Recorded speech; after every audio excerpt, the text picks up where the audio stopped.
अरविंद केजरीवाल के खुलासे से हड़कंप मच गया। अरविंद केजरीवाल ने कहा था कि मेरे विधायकों को लालच दिया जा रहा है। उसके बाद उनके यहाँ क्राइम ब्रांच की नोटिस जा रही है। अब इसी के यहाँ गया है। अरविंद केजरीवाल ने कहा है कि अगर मैं बीजेपी में मिल जाता तो सब ठीक था, मेरे ऊपर इसलिए कार्रवाई हो रही है कि मैं बीजेपी से नहीं मिल रहा हूँ, लेकिन केस लादे जा रहे हैं, आज न कल हट जाएंगे, लेकिन मैं बीजेपी में नहीं जाऊँगा। तो सोचिए, क्या 2024 से पहले बीजेपी को हार का डर सता रहा है? क्या अब तक सवर्ण नेताओं को जेल भेज रही बीजेपी को नुकसान नहीं हो रहा था क्योंकि सवर्ण वोटर उसके साथ थे? लेकिन दो बड़े फैसले ने बीजेपी की मिट्टी पलीत कर दी है। हेमंत सोरेन की गिरफ्तारी से पूरा का पूरा आदिवासी समाज खफा है। नीतीश कुमार के अपने पाले में लाने से ओबीसी खफा है, क्योंकि वहाँ नौकरियां बांटी जा रही थी, जाति जनगणना हुआ था, और यूपी में इसका असर दिख रहा है। और अखिलेश यादव, मायावती के सामने बीजेपी फेल हो रही है। तो सोचिए, ट्रायंगुलर मुकाबले में भी यूपी में बीजेपी हारते हुए दिख रही है। तो कई बार जो आपको लगता है कि मौसम सुहाना, ऐसा होता नहीं है। टीवी अखबार के 400 पार की हवा निकल रही है और नीतीश कुमार और बीजेपी गठबंधन को बिहार में बहुमत साबित करने में पानी पानी होना पड़ रहा है। लोग कह रहे हैं कि हो सकता है कि सरकार बहुमत न साबित कर पाए। वहीं हेमंत सोरेन की सरकार को पहले गिरफ्तार करना, हेमंत सोरेन को, फिर उनकी सरकार न बनने देना और बाद में दबाव में बनने देना, और उसके बाद तोड़फोड़ की कोशिश ने पूरे बहुजन समाज को नाराज कर दिया है। तो पिछले 10 साल में बीजेपी जब तक राहुल गांधी, प्रियंका, सोनिया गांधी से पूछताछ कर रहे थे, सिसोदिया, सत्येंद्र जैन और संजय सिंह को जेल भेज रहे थे, तब तक तो ठीक था। लेकिन जैसे उन्होंने बहुजन समाज के नेताओं पर हाथ डाला है, उनके लिए बड़ा मुश्किल हो गया है। तेजस्वी यादव से पूछताछ, हेमंत सोरेन की गिरफ्तारी बीजेपी को 2024 में महंगी पड़ेगी।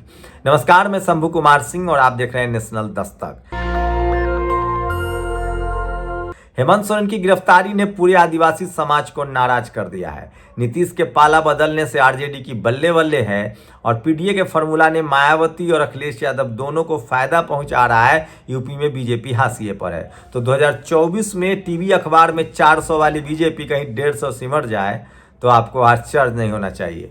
तो वो तमाम बड़ी खबरें जो आज सोशल मीडिया पर वायरल है, अरविंद केजरीवाल ने झुकने से मना कर दिया है और कहा है कि गिरफ्तार करो, मैं फिलहाल झुकने वाला नहीं हूं। और सोचिए, बांदा के सिविल जज अर्पिता साहू ने कहा था कि मुझे, सीजीआई को चिट्ठी लिखी थी, उन्होंने कहा था कि मुझे इच्छा मृत्यु दी जाए। उन्होंने हैरेसमेंट का आरोप लगाया था। अब एक बार फिर से एक महिला जज ने, सोचिए किस तरह से सोशल मीडिया पर केस बदायूं का सामने आया, जिसमें अन्य सिविल जज ज्योत्सना राय ने अपने सरकारी आवास पर फांसी लगाकर सुसाइड कर लिया है। लेकिन यूपी का मसला है तो कोई मनुवादी चैनल, टीवी, अखबार ये खबर आपको नहीं दिखाएगा, क्योंकि उनको ये सूट नहीं करता है। महाराज जी के यहाँ चले जा, ठोक दूं यही। सोचिए, ये यूपी की खबर है। कानून का कोई डर नहीं है। और देवरिया, बाराबंकी, लखनऊ में भूमाफियाओं की करतूत आप देख चुके हैं। मथुरा में किस तरह से विवादित जमीन को लेकर कहा जा रहा है कि ठोक दूंगा। तो ये है यूपी का कानून व्यवस्था, लॉ एंड ऑर्डर, जहां सरेआम कहा जा रहा है कि ठोक दूंगा। इसको लेकर लगातार नाराजगी है लोगों में।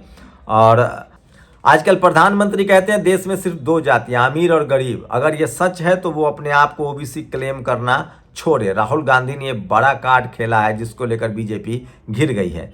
और मैं इसलिए कहता हूं सोशल मीडिया ही सच्चा मीडिया। और सोचिए, बहुजन जो सोशल जस्टिस का पैरोकार हो, बीजेपी के साथ रह नहीं सकता है। जिस तरह से यूपी से सांसद थी बहराइच से सावित्री फुले, उन्होंने बीजेपी छोड़ा पहले ही टर्म में।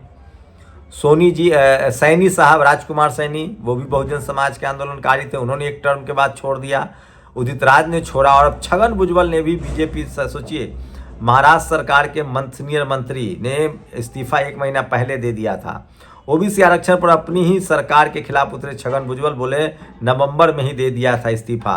तो देर सवेर छगन भुजबल का बीजेपी से हटना सबसे बड़ा मुश्किल साबित होगा महाराष्ट्र में भी। नीतीश कुमार का पाले में लाना भी उनके लिए नुकसानदेह है। ईवीएम के खिलाफ धरना रुक नहीं रहा। ये तस्वीरें देखिए, राजेंद्र पाल गौतम है, दिल्ली के पूर्व सोशल जस्टिस मंत्री और दिल्ली के विधायक। लखनऊ में ईवीएम हटाओ कार्यक्रम आज हुआ। और सोचिए किस तरह से एक बड़ा आंदोलन हुआ था दिल्ली में, उसके बाद लखनऊ में, तो देश भर में ईवीएम के खिलाफ आंदोलन बढ़ता जा रहा है। रजिस्टर में चारा खा रहे ज़्यादा, गौशाला में पाए गए कम पशु। औराई और अमरपेटी, तो गाय के नाम पर जो लोग वोट लेते हैं, गाय के नाम पर किस तरह से घोटाला होता है इसका आप अंदाजा लगा लीजिए। और सोचिए यूपी में एक हिंदू संगठन के शख्स ने, बिश्नोई ने, पहले तो यूपी पुलिस में सिलेक्शन के नाम पर ठगी का खेल चल रहा है। इसमें एक शख्स को, जो इसका नाम अभिषेक विजयन है, करवा रहा है, जो बीजेपी नेताओं से मिलता जुलता रहता है। यूपी में सोचिए एक शख्स ने गौ हत्या इसलिए करवाया कि मुसलमान को फंसाया जा सके और दरोगा को सस्पेंड कराया जा सके। जब दरोगा ने उसको पकड़ लिया, अब उस शख्स के खिलाफ हिंदू संगठन आंदोलन कर रहे हैं। कभी सरकार के खिलाफ देखा है, बेरोजगारी के खिलाफ, दलित पिछड़े आदिवासी के पक्ष में। आंकड़ों के अनुसार देश में करीब 30 लाख सरकारी पद खाली हैं। हमारे युवाओं को सरकारी नौकरियों का इंतजार है, लेकिन पिछले 10 साल में भाजपा सरकार ने इन पदों को भरने के दिखावे के सिवाय कुछ नहीं किया। सोचिए 30 लाख नौकरियां हैं सरकारी, लेकिन बीजेपी नौकरियों को दे नहीं रही है। प्रियंका गांधी ने ट्वीट किया 2024 के चुनाव में बेरोजगारी बड़ा मुद्दा होगा। और सोचिए अपने तो आखिर अपने होते हैं। ये हैं अंबेडकर साहब, जो बीएसपी के माननीय भीमराव अंबेडकर नाम है इनका भी, भीमराव है इनका नाम। इन्होंने किस तरह से विधान परिषद में 6800 शिक्षक भर्ती में गड़बड़ी का मामला उठाया। 69,000 मामले में जो 6800 गड़बड़ियाँ हैं, और सदन में इसको पक्ष रखा। आकाश आनंद ने ट्वीट किया है। तो सोशल मीडिया के सहित, लेकिन धीरे धीरे बहुजन समाज के नेता जो हैं वो जागने लगे, और इसका फायदा सपा बसपा को इस बार यूपी में मिलता हुआ दिखाई दे रहा है। दलित पिछड़े नाराज है। सोचिए उत्तर प्रदेश में लोकसभा की 80 सीटें हैं, पूरे राज्य में बीजेपी विरोध के माहौल है। ओबीसी SC ST समाज ने ठान लिया इस बार बीजेपी का विजयी रथ उत्तर प्रदेश से दिल्ली नहीं जाने देंगे। राज्य में किस दल की कितनी सीटें आएंगी? बीएसपी 30 से 35, सपा भी 30 से 35 जीत सकती है, INC 5, RLD 4, बीजेपी मुश्किल से 6 सीटें पर आएंगी। टीवी अखबार जो 400 का आंकड़ा बता रही है वो दरअसल सबसे बड़ा झूठ है, और देश के तमाम राज्यों में बीजेपी फंसती हुई दिख रही है। टीवी एंकर सुधीर चौधरी के द्वारा हेमंत सोरेन को जिस तरह से जलील किया गया था, उसके खिलाफ BHU में प्रदर्शन, देश भर में प्रदर्शन हो रहा है, और ये है सोशल मीडिया की ताकत। बहुजन समाज एकजुट हो रहा है। वही बात अगर फिलिस्तीन, सोचिए हेमंत सोरेन, ये सुधीर चौधरी ने माफ़ी मांगी थी। लोग कह रहे हैं कि तुमने गलती टीवी पर की है और माफ़ी सोशल मीडिया पर मांग रहे हो। टीवी पर भी माफ़ी मांगो, उसके बाद भी SC ST एक्ट में FIR दर्ज हुआ है। और मैं इसलिए कह रहा हूँ सोशल मीडिया ही सच्चा मीडिया है, सोशल मीडिया ही बहुजन मीडिया है। बात फिलिस्तीन और इजराइल की करें तो मैं लगातार बता रहा हूँ, नेशनल दस्तक लगातार आपको इजराइल और फिलिस्तीन से अपडेट कर रहा है कि दुनिया में सबसे बड़ा अमानवीय चल रहा है ये युद्ध। इजराइल पूरी तरह से बेनकाब हो गया है, और इजराइल के खिलाफ प्रदर्शन लगातार बढ़ता जा रहा है। वहीं राहुल गांधी के जो न्याय यात्रा है उसको बहुत समर्थन मिल रहा है, और अभी वो झारखंड में है, और झारखंड के मुख्यमंत्री ने भी उस यात्रा में शामिल हुए। तो चंपई सोरेन शानदार अंदाज में दिख रहे हैं, और उन्होंने अब बहुजन समाज को लिए काम करना शुरू कर दिया है। तो जहां फिलिस्तीन और इजराइल के युद्ध में ये साफ हो गया है कि देर सवेर ही सही, इजराइल फिलिस्तीन युद्ध में फिलिस्तीन की जीत तय होने लगी है, और इजराइल अभी भी बेनकाब हो गया है। और हूथी, हमास और हिजबुल्ला के जो लड़ाके हैं उन्होंने मोर्चा खोल रखा है।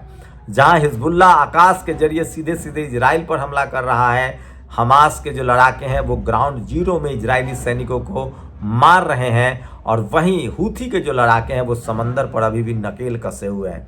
तो कहाँ 5 दिनों में, मनु मीडिया की वजह से 5 दिनों में फिलिस्तीन खत्म होने वाला था, अब वहीं इजराइल खत्म हो रहा है। और वहीं सोचिए टीवी अखबार भले आपको 400 का आंकड़ा दिखा रहा हो, मामला 150 तक नहीं पहुंचता दिख रहा है। और अगर बीजेपी ने गलती से एक आदिवासी नेता के उठाने की गफलत की और 20 करोड़ वोट नाराज हो गए, 16 से 20 करोड़ आदिवासी नाराज हो गए, अगर गलती से बीजेपी ने अखिलेश यादव, मायावती जी या तेजस्वी यादव पर हाथ डाल दिया, उदयनिधि स्टालिन पर हाथ डाल दिया, तो सुपरा साफ हो जाएगा।